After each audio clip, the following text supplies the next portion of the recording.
Okay, I'll just give it a 10 seconds or so. Let the I want to make sure my Twitch stream loads up before I start the tutorial. I'm using Restream. Yeah, there we go. So what I'm going to do is rebuild OBS, which stands for Open Broadcast System. So all I've done is downloaded the application OBS on Windows 10 and installed it and then opened it up. I haven't run the wizard or anything like that. And what I've done is add one source. So the only source I've added is a microphone so I can talk over the streaming. So what I'm going to do is set it up for game playing, and I'll do it rather quickly because I've done it a couple of times now. So if you notice on the bottom of OBS there's a sources. That's the main thing that you're adding at first. So I'm going to start adding the sources. The first thing we're going to add is the what's it called? The web camera, which is called a video capture device. So click the plus button and click video capture device. Call it something you want. I'm calling it webcam. Click OK. And then select the web camera you want to use. I'll leave everything on default while I'm doing this. And then click OK. And what you should see is your web camera loading up. Which I don't. There we go. Which I haven't actually put in. So I'll just set it up very quickly. Like that. Hello. Let's fix your web camera up so it's good enough. And then the whole point of OBS is you continue to add sources as you go along. So I added a webcam source, but I also noticed the webcam has audio input. So next to the sources there's a mixer. The mixer you have to get used to. So I'm going to mute that webcam to make sure it doesn't just automatically turn on. Then we'll add some more sources. I'm going to click add sources. And we're going to have to add a game. So I'm just going to quickly load up a game in the background. I'm going to load up World of Warcraft. I also have a laptop to my right, which has the Twitch stream running. And I can't actually hear it, so I'm going to just make sure the volume is correct. No, I cannot hear my volume on the Twitch stream. So I'm not sure if that's a... Let's have a look, because it's telling me it's working on my OBS interface mixer, but it's not working on my Twitch stream. So the first thing I'm going to try is stop.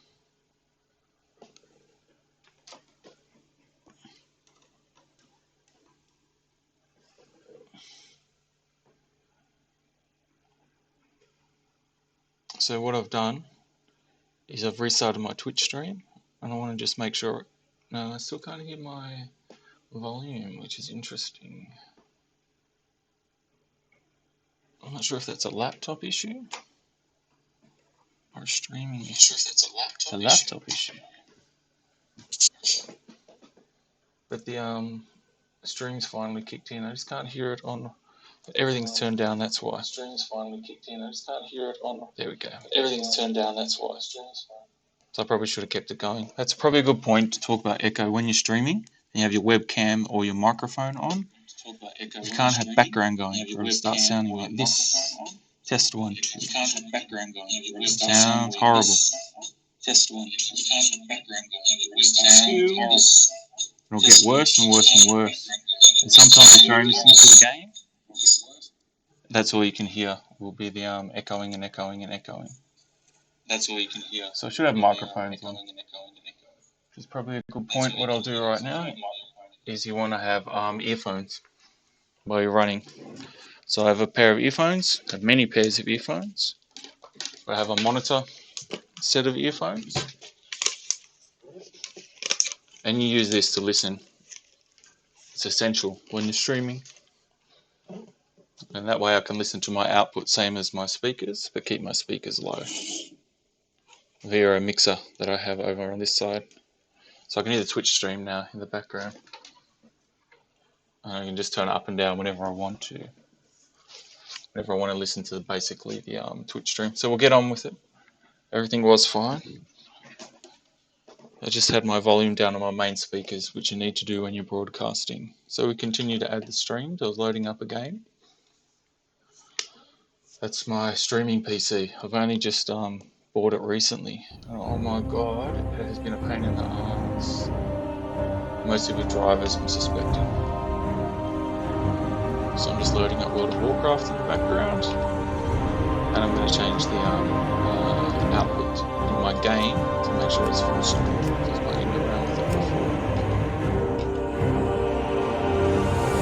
before. So we're going to add the game as a source now, which is the same process. So you go to the sources at the bottom, click add, and you'll see a game capture. So we'll click create new, give it a name, colon on wow, click OK again. And you'll see a mode. Properties for capture any full screen. We want to capture a specific window. And that's when you can pull down your windows and you'll see our World of Warcraft execute. That's the or whatever game you're playing. Just saw it in the background. And then you'll see the game load up. In my case, it's covering everything. That's a good point. The sources, the way they're listed, the ones on top are the ones that are the most visible. So I'm going to just drag the game sources down one level so you can see it like that. Usually people stop here. Which reminds me, I'm just going to open up Windows Explorer and grab these links. I have a streaming folder with some links, stuff like that, account names, and such. Save was supposed to be a link to one of my other machines. So what I'm going to add now is another source. I'm going to add a web browser source. So you click again, click the close button, and this is a lot with OBS. You're just adding sources. All these sources go into a scene. Click browser. Create new, and I'm going to call this one Dale Tunes. I'm putting a web browser that has some music in the background. OK button, press OK, and then you'll see a URL option. I'm going to stick in http://daletunes.com, which is a website I've created. Actually, I'm supposed to be going to a local server, so that goes to a public one. So I'm going to do a similar thing where I'm going to set up one of my local machines, which is called Water. I think it's Water. So I'm just typing out the URL. Put whatever one URL, but notice the web page has to be in a specific way for it to work. Try to load it up, put in the online web browser. They're the names of my machines. A lot of computers set up. There we go. So that loads up daletunes.com, a local instance I have on my local network, so I'm not going through the internet. Goes off and grabs some music video, which you will hear in the background in the stream. So it's a good point where I'm going to check my earphones. I'm checking my stream to see if I can hear some of the Dale Tunes songs. And I'm also noticing that I'm checking the stream that my game volume is a bit loud compared to my mic. So I'm going to just turn the desktop audio down, and that will turn down the game in the background. You can also adjust the game volume in the game too. The desktop audio is a big mixture of all of the things, including the web browser that I've just added. You can't control the volume within the browser sources yourself. It kind of mixes in. So what I've done is change the web page, and I should be putting volume control in the web page basically, which I haven't done. I just hard coded the volume lower. I don't want the tunes playing that loud. You can hear them in the background if you turn the volume up very lightly. Otherwise you get triggered for copyright. I'm going to add another source. So this time I'm going to be adding something from a mobile phone. So I'm going to be basically adding the screen from a mobile phone, which is not as difficult as it sounds. It took a bit of setup to figure out how to do it. Once you figure out how to do it, it's easy, like many things. So you open up your phone, and you doubt this is a Android, wouldn't have a clue how to do this on an Apple. And you load in an application called bloody Vodafone. See Streamlabs? Streamlabs. And that allowed you to basically broadcast your whole screen. Inside Streamlabs is a local area network broadcast as well. which I'll show you during the source. So I'm just going to basically show you what you do. You see that thing there? The button up here allows you to broadcast your whole screen to a local area network, which is cool. You get all the settings the way you like, and bam, you hit it. Like that. And then now your whole screen is being broadcast on a particular URL, which I can't remember. So what you can do is look at the URL, get stream URL, and you'll see like a local area address, that MP4. And then now we add that as a source. So I know now that is running as an MP4 video stream via Streamlabs. So I've just downloaded an application and clicked a few buttons. Then we go back to our OBS interface. Just going to enter in the game so it doesn't time out. Glad my machine hasn't reset. I've been having machine issues, but everything's running beautiful at the moment. You can move the sources around in any way you choose live. That's why I'm recording it at the same time. So we go back to our sources, click the plus button again, and it's a browser again. So we add browser. This one I call Android or something. Call it Android. Click OK, and you put in the URL that was on the phone. So I'll just add now http://192.168, the famous local area number. I won't read out the rest.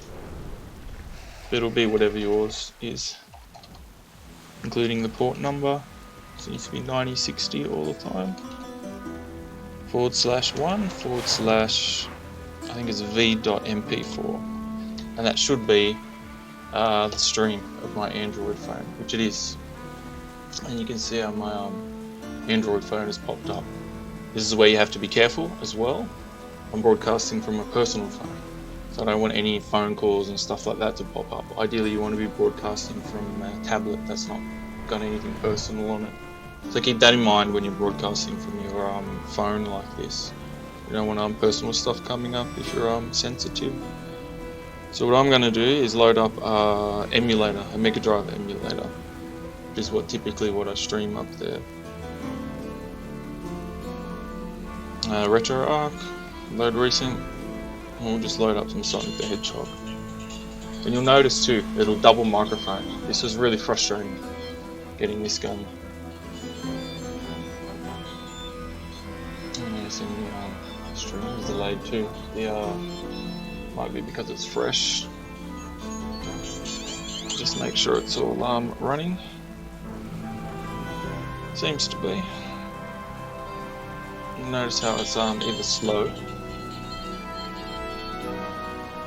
or it's delayed. So you just change the URL in the properties if you want to get that one back up. Just keep my ear on it too. It does look like it's running. You'll get double microphone as I talk. You'll hear microphone here, and then in my Android after about 5 seconds.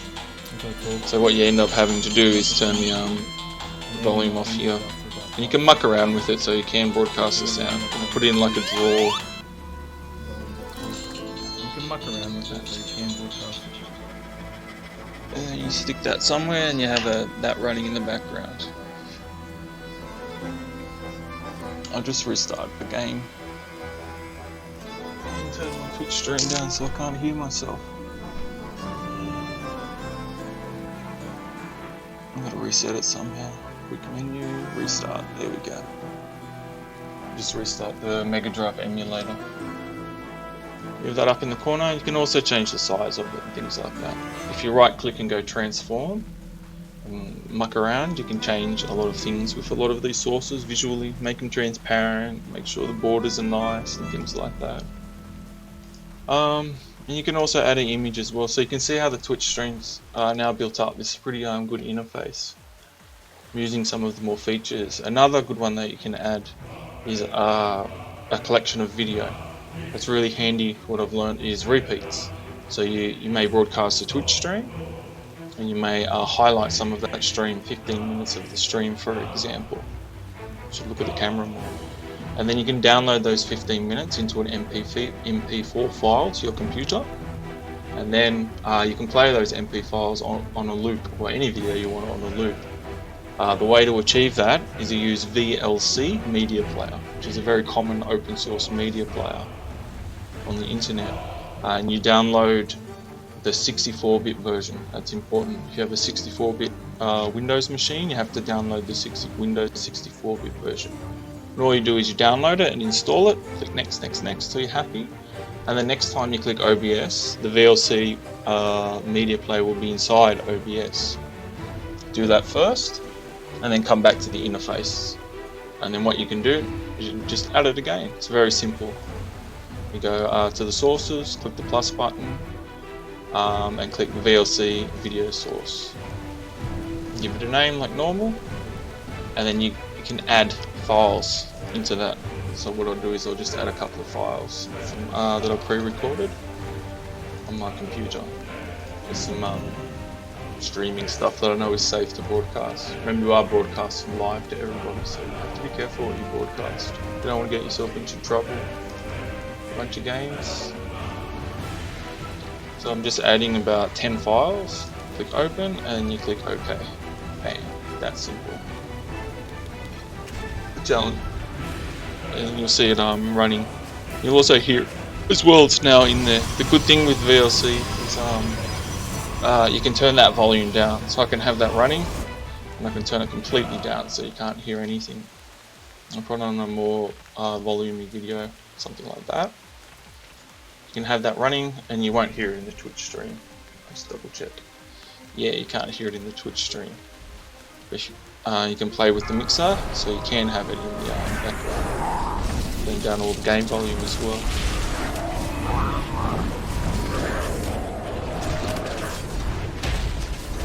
Perfect. That's the VLC media source. There's also another one in there as well where you can add plenty of a sequence of images. But because you can add a web browser, if you learn how to web program, you can make a web page do practically anything you want. So you can build a web page and allow that to show you video. And that's the next stage that I want to do. Something similar to Dale Tunes over here. I built, and I can interact with this, change the video, tunes and stuff like that. That's really just a web page that I have, but it has a lot of power, a great deal of power actually. Change things around or change the where I am in the track. If you build your web page to web standards, I found it works in OBS.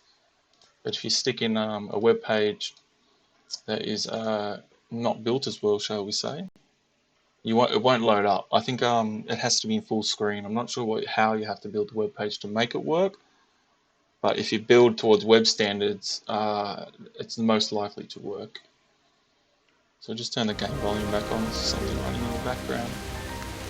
And again, you can play around with that video and make it opaque, which I'll do for you now. You just go filter, add a video filter, and you can make it opaque in somewhere. There's a lot of options to play around with. And the last source that I typically use that I can add is just a simple images, and some kind of advertisement image or something. So for me, I have a little Twitch image that I put up there, which I just call profile. I'm tired. Record this one, I'll put this video. See, I'll record this, then I'll put download it, and put this in a regular stream. Browse like usual. Make sure you have your images and stuff ready before you set up your OBS. Now that you can see how to do it. Where's my images? I'm going to say it's in here. Just going through my this one here, my file system. Something like that. You can put something obviously a lot prettier. And because you can play with all this, the next step what you could do is you put all your streams into the positions that you like. Sorry, all the sources into the positions that you like within your stream. Take a screenshot of it in full screen mode, and you can build, put that into Photoshop and build something around all of the boxes and the interfaces and build something cool. I imagine that's what the professionals do. Me personally, I like the square interfaces just the way it is. I don't like too much flop. So that's pretty much it. That's how you set up an OBS interface. So I just talked you through it. You get used to it. The first time you load OBS, it seems complicated. And for example, you've got to get used to playing with the mixer and keeping an eye on the mixer as well. You want the volumes to just touching the red, I find, is the best stream volume. So you make sure your microphones, the audios that you want people to hear, are up in the red. If you want to have background stuff running that you really don't want people to hear, but you hear it in the background when stuff goes quiet in your game, you keep it in the lower green levels in your mixer. I'm talking about your audio mixer. And that's the main features of OBS. You master those features, you can build an interface. And of course, there's all these settings that you've got to set up to stream it as well. There's a lot of options in there. You've got to tweak that up. Maybe that's another stream I should do, how to set up your settings within OBS so your stream is nice and beautiful. I'm still playing with it myself. Okay, thank you. I hope you enjoyed the dodgy OBS setup video, which I needed to do for myself. So I'll clean all this up and use it all, set up several scenes that I'll switch between while I'm playing. Okay, thank you. I'm glad my machine didn't break while I did that one. My machine's running good. Thank you.